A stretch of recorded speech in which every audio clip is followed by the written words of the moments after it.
กราบทักทายสบายดีและสวัสดีครับพ่อแม่พี่น้องเนาะบอกว่าจะอยู่ในประเทศหรือว่าต่างประเทศก็ขอต้อนรับพี่น้อง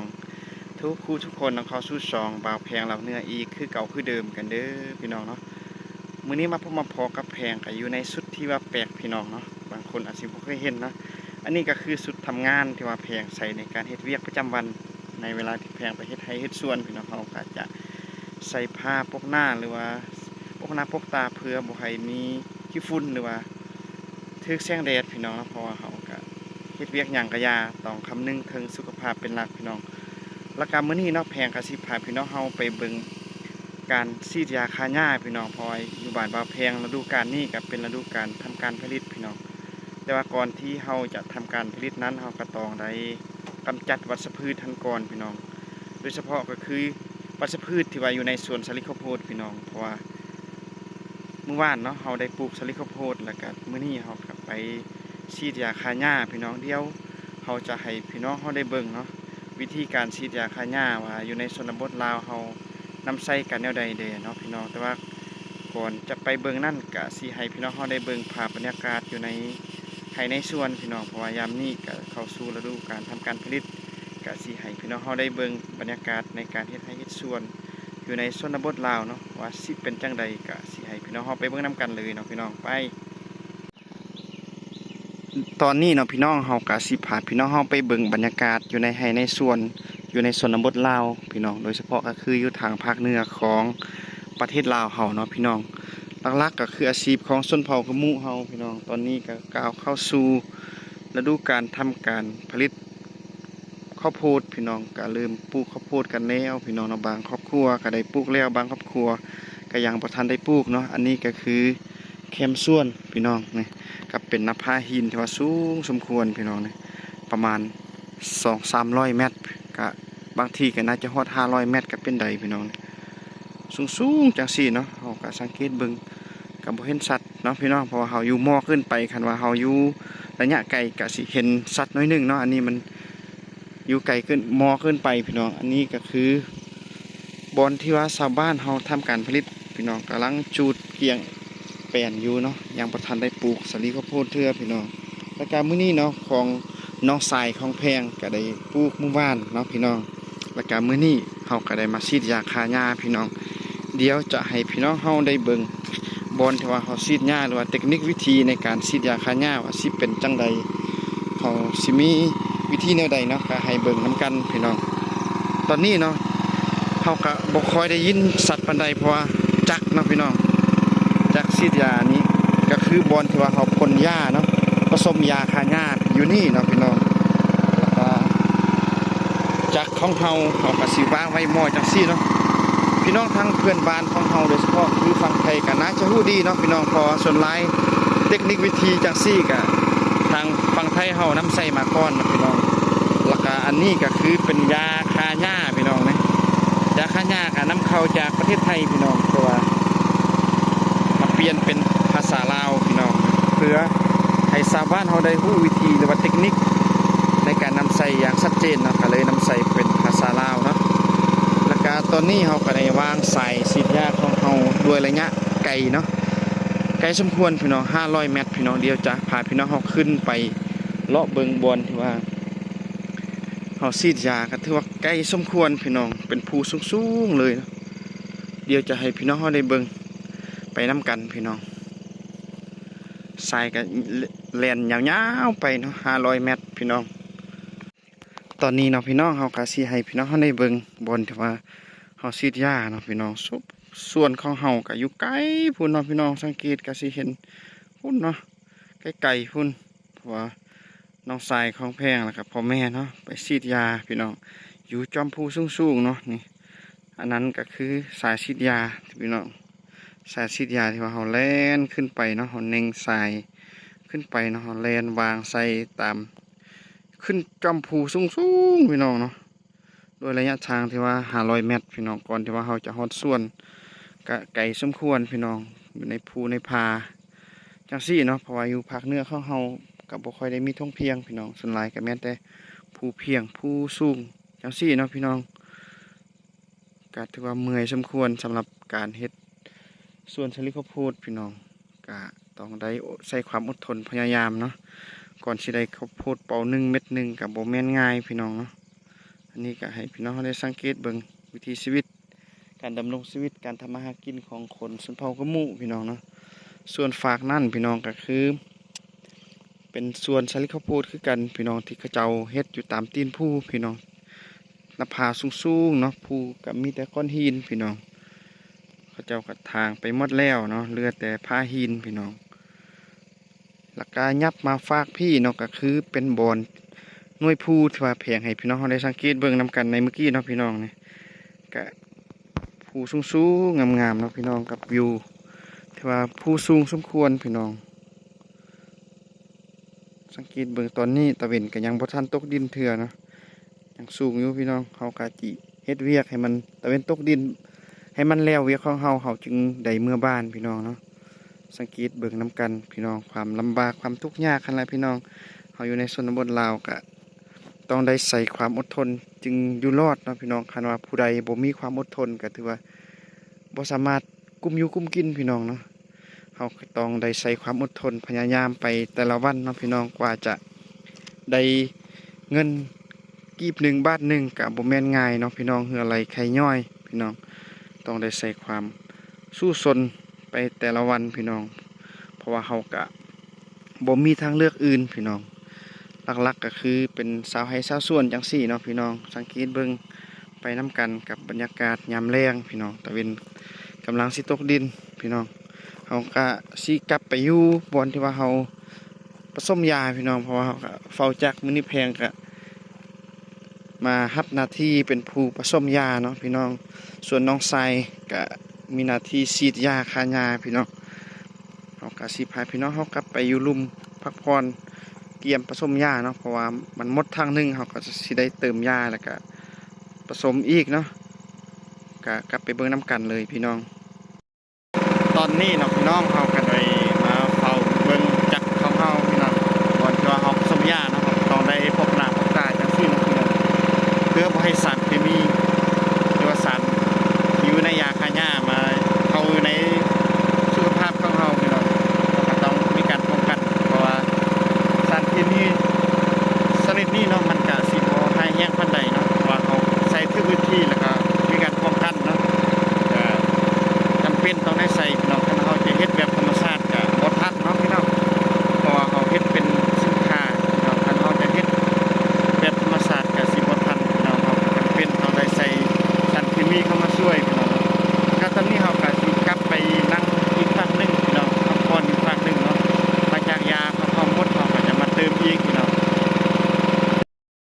เอาเนาะพี่น้องหลังจากที่ว่าเฮาออกจากบ่อนที่ว่าเฮาผสมยาเนาะบ่อนที่เฮาใส่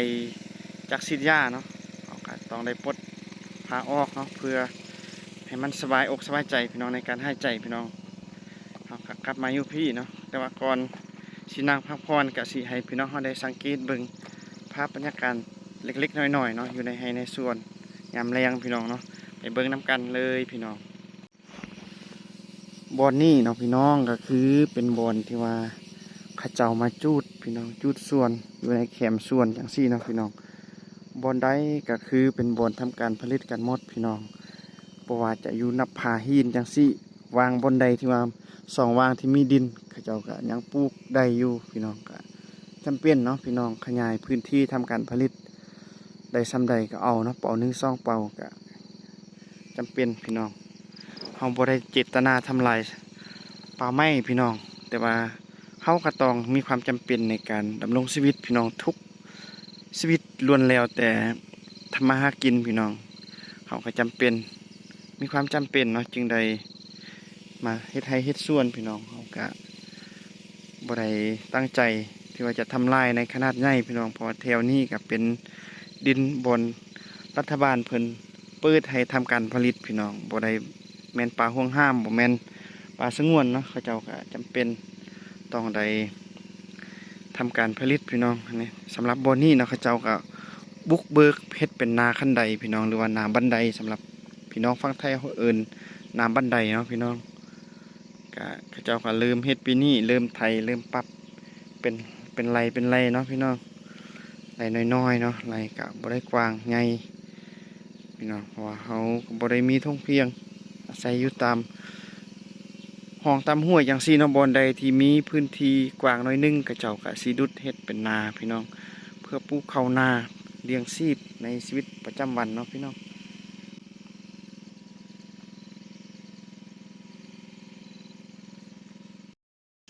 เอาเนาะพี่น้องเนาะตอนนี้หลังจากที่ว่าเฮาผสมยาแล้วเฮาก็สิได้นางพักผ่อนเนาะเพราะว่าถุงหนึงเนาะกระถางหนึงมันก็สามารถใส่ในการซีดนะก็ใช้เวลาอยู่30นาทีมันจังหมดเนาะพี่น้องเฮาก็ส้มแล้วเฮาก็มานั่งพักผ่อนมามาร่วมกับพี่น้อง FC เฮาเนาะโดยเฉพาะก็คือพี่น้องทางฝั่งไทยหรือว่าพี่น้องต่างแดนพี่น้องที่ว่าเขามาเบิ่งก็บางคนอาจสิว่าเนาะการทำการผลิตอาจใส่สารเคมีหลายเกินไปบ่สิว่ามันสิมีผลกระทบต่อสุขภาพของคนหรือว่าสัตว์สาวสิ่งเนาะหรือว่าสิ่งแวดล้อมอยู่ในหมู่บ้านบ่จังซี่เนาะก็อันนี้ก็มีส่วนอยู่เนาะพี่น้องโดยเฉพาะก็คือสิ่งที่ว่าเฮาใส่ก็เป็นสารเคมีพี่น้องแต่ว่าสารเคมีก็อยู่ในระดับต่ำพี่น้องเนาะเพราะว่าเฮาก็ได้ใส่มาหลายปีแล้วเนาะพี่น้องโดยเฉพาะก็หลังจากที่ว่าเฮามีการปลูกสาลิข้าวโพดเนาะพี่น้องก็เริ่มนำใส่สารเคมีเข้าในการช่วยเนาะพี่น้องในการทำการผลิตเฮาก็ได้นำใส่สารเคมีเนาะพี่น้องก็มาช่วยในการเพิ่มผลผลิตของเฮาให้มันทันกับฤดูกาลพี่น้องเพราะว่าถ้าเฮาจะอิงใส่ธรรมชาติ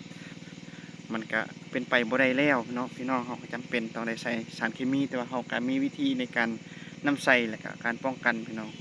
เพื่อบ่ให้มันมีผลกระทบต่อสุขภาพของเฮาและก็ระบบนิเวศอยู่ในหมู่บ้านพี่น้องโดยเฉพาะก็คือห้วยน้ำที่ว่าเฮาใส่สารเคมีเนาะพี่น้องเฮาก็จะบ่ได้มาซอกอยู่ซอกกินกันแล้วพี่น้องเนาะเฮาก็เรื่องปูเรื่องปลาเนาะเฮาก็บ่จำเป็นเฮาก็บ่ได้มาซอกเนาะเฮาก็ซอกทางอื่นทางที่ว่าบ่ได้นำใส่สารเคมีพี่น้องเพื่อบ่ให้มันมีผลกระทบต่อสุขภาพของเฮาพี่น้องเนาะแล้วก็ตอนนี้พี่น้องเฮาก็หลังจากที่ว่าเฮามานั่งโอ้ลมกับพี่น้องเฮาก็เป็นเวลาโดนสมควรพี่น้องเนาะก็โดนประมาณนึงเนาะพี่น้องครับบ่โดนหลายพี่น้องเพราะว่าเฮาก็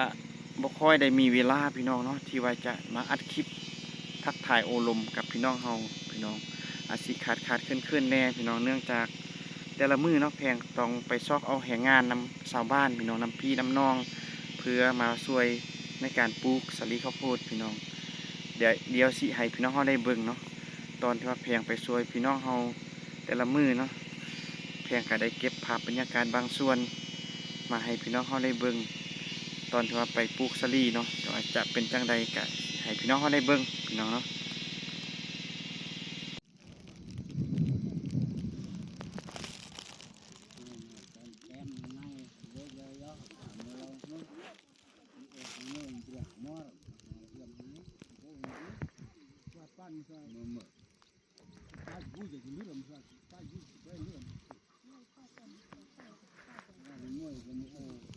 Ya cuma tamun nih, kalau mau beli tamun hai. Cuma. Tamun dah kamu kan sana. หลังจากที่ว่าแพงให้พี่น้องเขาได้เบิ่งภาพบรรยากาศในการมาปลูกสาลีข้าวโพดพี่น้องกะเขากะสิมาโอ้ลมกันต่อเนาะพี่น้องก่อนที่ว่าเขาสิได้กลับบ้านพี่น้องเพราะว่าตอนนี้ก็เป็นเวลาตอนแรงแล้วพี่น้องแต่ว่าตะเว้นก็ยังบ่ทันตกดินพี่น้องเขาก็จำเป็นต้องได้เฮ็ดเวียกต่อพี่น้องแล้วก็สุดท้ายพี่น้องแพงก็ขอฝากซองอีกเก่าคือเดิมกันเด้อพี่น้องเนาะโดยเฉพาะก็คือพี่น้องเฮาที่ว่าอยู่ต่างแดนเนาะ ยังบ่เคยได้เห็นวิธีการดำรงชีวิตของคนลาวที่ว่าอยู่ในชนบทเนาะก็อย่าลืมเข้าไปเบิ่งแล้วก็อย่าลืมเข้าไปกดไลค์กดแชร์กดติดตามช่องของแพงเด้อพี่น้องเนาะเพื่อเป็นกำลังใจให้แพงได้เฮ็ดคลิปแบบนี้ต่อๆไปพี่น้องเพราะว่าแพงก็ลืมมาเฮ็ดช่อง YouTube ก็ได้ระยะหนึงแล้วพี่น้องแต่ว่าช่องก็ยังบ่ทันผ่านเกณฑ์ยังบ่ทันมีรายได้เข้าสู่ครอบครัวเทื่อพี่น้องแพงก็เฮ็ดไปวันๆเนาะ ยังบ่ฮู้ว่ามื้อใดที่ว่าจะผ่านเกณฑ์หรือว่ากด YouTube เนาะที่ขาดบ่ได้ก็คือพี่น้องเฮาพี่น้องก็อย่าลืมเข้าไปช่วยกดไลค์กดแชร์สนับสนุนช่องของแพงพี่น้องเฮ็ดให้แพงมีกำลังใจในการเฮ็ดคลิปคือคนอื่นเนาะพี่น้องถ้าว่าบ่มีพี่น้องเนาะมาเบิ่งมาส้มมาให้ความคิดเห็นแพงก็สิบ่ได้เฮ็ดคลิปแบบนี้ต่อเนาะพี่น้องเพราะว่าแพงก็ เนื่องจากการเฮ็ด YouTube พี่น้องมันก็ใส่งบประมาณพี่น้องโดยเฉพาะก็คืออินเทอร์เน็ตพี่น้องค่ะอินเทอร์เน็ตอยู่ในลาวเฮาก็แพงสมควรพี่น้องแพงก่อนสิได้คลิปหนึงก็ต้องได้ใส่งบประมาณพี่น้องแพงก็บ่ทันมีรายรับก็ที่ขาดบ่ได้ก็คือสปอนเซอร์หลักก็ยังบ่ทันมีพี่น้อง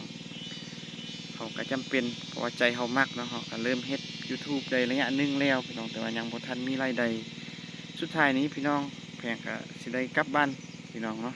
เขาก็สิได้ไม่เมียนเครื่องเมียนของกลับบ้านกับเพื่อนเนาะพี่น้องเพราะว่าเขาก็เฮ็ดเวียกเมื่อยยังบ่แล้วเทื่อเนาะแต่ว่ามื้ออื่นเขาสิมาสืบต่อให้มันแล้วในมื้ออื่นเนาะพี่น้องแล้วก็แพงก็สิได้กลับบ้านกับเพื่อนในมื้อนี้นะพี่น้องสุดท้ายนี้พี่น้องแพงก็ขอฝากซองอีกคือเก่าคือเดิมกันเด้อพี่น้องเนาะบ่ว่าจะเป็นพี่น้องฝั่งลาวฝั่งไทยหรือว่าพี่น้องต่างแดนโดยเฉพาะก็คือพี่น้องฝั่งอเมริกาหลักๆก็คือคนลาวเฮาที่ว่าออกจากบ้านเกิดเมืองนอนเนาะไปอยู่ต่างเมืองต่างแพงต่างแดน ได้เห็นคลิปของเพลงจังซี่ก็อย่าลืมเข้าไปเบิ่งแล้วก็อย่าลืมกดไลค์กดแชร์กดติดตามเด้อพี่น้องเนาะพบกันใหม่อยู่ในคลิปหน้าสำหรับมื้อนี้เพลงก็ต้องขอลาไปก่อนเนาะพี่น้องสบายดีพี่น้อง